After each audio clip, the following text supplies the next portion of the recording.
Good evening, Happy New Year, and welcome to this special edition of RFL 2012, A Look Back. I'm Andrew Whitman. Tonight we'll review the year just ended, from news to politics to sports to the arts and more.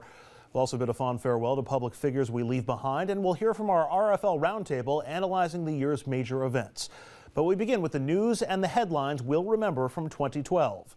It was for many of us a year that would not relent, whether it was the wrath of Mother Nature, the horror of deadly shooting sprees, or the never-ending tension of the presidential campaign. Our 2012 yearbook begins tonight with the headlines. Here's ABC's TJ Winnick.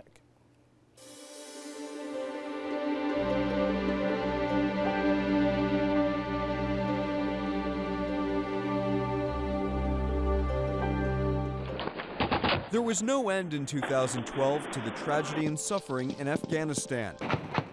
While more than 2,000 U.S. troops have now been killed in the nation's longest war, the president pledged 2013 would end differently. This time of war began in Afghanistan, and this is where it will end. In addition to the ultimate sacrifice by American soldiers, there were notable passings here at home.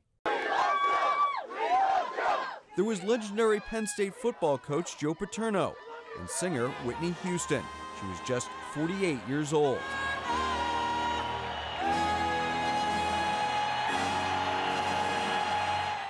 New Year's Eve will never be the same again, as we lost iconic entertainer Dick Clark. 3, 2, Happy New Year! And a trailblazer of a different sort, One small step. astronaut Neil Armstrong. There were man-made tragedies, such as the Costa Concordia I sinking, had 2 kids and I thought I was gonna die. and natural disasters, including tornadoes and western wildfires. Still, no act of nature was as massive or devastating as Superstorm Sandy. Freezing place. It's destroyed. It's like the apocalypse. Inundating New York City, New Jersey was hit especially hard. The roller coaster was now in the ocean. The economy of 2012 took us on an unforgettable ride. From big bets gone wrong JP Morgan Chase lost $2 billion in 6 weeks. to IPOs gone haywire. The performance of the stock has obviously been disappointing. Of course, there was a presidential race taking shape Mitt Romney went over the top, clinching the nomination. as the political conventions provided some unscripted drama. What do you want me to tell Romney? I can't tell him to do that. You're crazy. Mitt Romney's troubles were highlighted by a secret videotape. There are 47% of the people who will vote for the president no matter what. Still, President Obama helped his opponent by a forgettable debate performance. I had 5 seconds before you interrupted me. He would return to form in debates 2 and 3, Barack Obama has been re-elected the 44th president. eventually trouncing Romney in every important battleground state. For the United States of America, the best is yet to come. His second biggest victory of the year, Obamacare. The Supreme Court has upheld the requirement that every American buy health insurance. And the president didn't back down from other potential controversies. I think same-sex couples should be able to get married. The gun control debate invigorated in the wake of several deadly mass shootings. One at a Sikh temple in Wisconsin. They're saying somebody's shooting in the auditorium. The other during a midnight movie in Aurora, Colorado. I just remember thinking, I'm not gonna die in here. But nothing rocked the country more than the shooting deaths of 20 little children and 6 faculty at the Sandy Hook Elementary School in Newtown, Connecticut. So I said to them, I need you to know that I love you all very much and that it's going to be okay, because I thought that was the last thing they were ever gonna hear. For those of us who remain, let us find the strength to carry on and make our country worthy of their memory. Trayvon Martin became a household name. Are you following him? Yeah. Okay, we don't need you to do that. The teen shooting death by a neighborhood watch captain, George Zimmerman, sparked a heated debate on race and justice. Penn State pedophile Jerry Sandusky faced justice, sentenced to life behind bars. They can treat me as a monster, but they can't take away my heart. And some of our heroes also fell from grace. There was cancer crusader and cyclist Lance Armstrong, Officially stripped of his 7 Tour de France titles. stopped in his tracks by a doping scandal. Our greatest general was undone by what else? Sex. The seriousness of having a CIA director involved in an extramarital affair cannot be overplayed. The Middle East was once again on fire. from the civil war in Syria to renewed fighting in Israel and Gaza,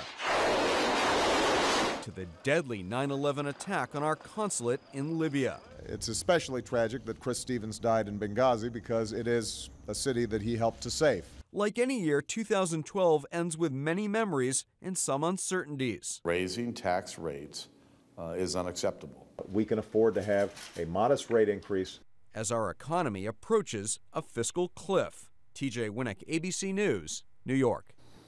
Now, to help us put 2012's headlines in perspective, we're joined by a special New Year's panel. Joe Concha, who, if he were a singer, we'd say he's got range, covering everything from sports to politics and everything in between for TV, newspapers, radio, and the web.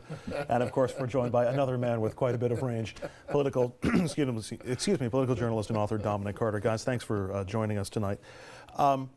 We get so caught up in the day-to-day headlines, and on this show we got so caught up in the election that dominated our discussions almost every night. Any headlines that we saw in that piece that surprised you, or like, oh, that was this year, that was 2012? And what are the lasting stories for you from the year? Twinkies. they pop it in there at the end, but you know, it's still hard to believe that. I know they have like a life expectancy of 100 years, so I have about 50 stashed away, but the fact that that won't be around potentially is shocking to me. Tom? You know, Twinkies, we all grew up on it, can't you tell? But I think when it's all said and done, Twinkies will survive. I think there was more a negotiating stance by management against the unions to get some concessions. We'll see. Maybe it will go out of business. It's been some year, and first of all, Happy New Year to both of you and to the audience. But I guess it's been a roller coaster year in terms of politics. I think we could have predicted the partisanship, that every single issue now in Washington is one where they can't reach an agreement. So, I mean, nothing really surprised me, I guess, except for something that still bothers all of us, every single American, and that's the gun violence and the shooting in Newtown. You know, I'm glad you brought that up because we focus so much on the most recent event on Newtown. But as we look back in the piece, in addition to Newtown, we had Aurora, which feels like it was a million years ago, the shooting at the Sikh temple in Wisconsin, and Trayvon Martin, which is also a gun-related issue that made a lot of headlines earlier in the year. Is it, you know, is this the kind of thing that has enough that it becomes an issue going forward, that it's something that can be tackled or will actually be in the center of our national debate? One other point that it was an ongoing story, or the number of murders in Chicago. Over 500 just reached yesterday. That is more of a macrocosm, so to speak, of gun violence in this country. You're right about Aurora. That seems like that was years ago. And because of Newtown, it's been marginalized. But you had a woman there that was shot in the belly, who was pregnant, who lost that baby, her 6-year-old daughter right next to her, shot, killed. And that somehow wasn't shocking enough to get people riled up to start saying enough with the guns that are out there, or the laws that are on the books, or the enforcement that's done. That wasn't shocking enough. Newtown was the only thing that really captured this country's attention because children were involved, and now suddenly that's top of mind. But for Aurora not to do that was shocking to me. And if Newtown wasn't enough, let's remember how the year ended. Up near Rochester with those firefighters responding to a scene. Let's remember what firefighters do. When all of us are running the other way, firefighters are running in to save lives.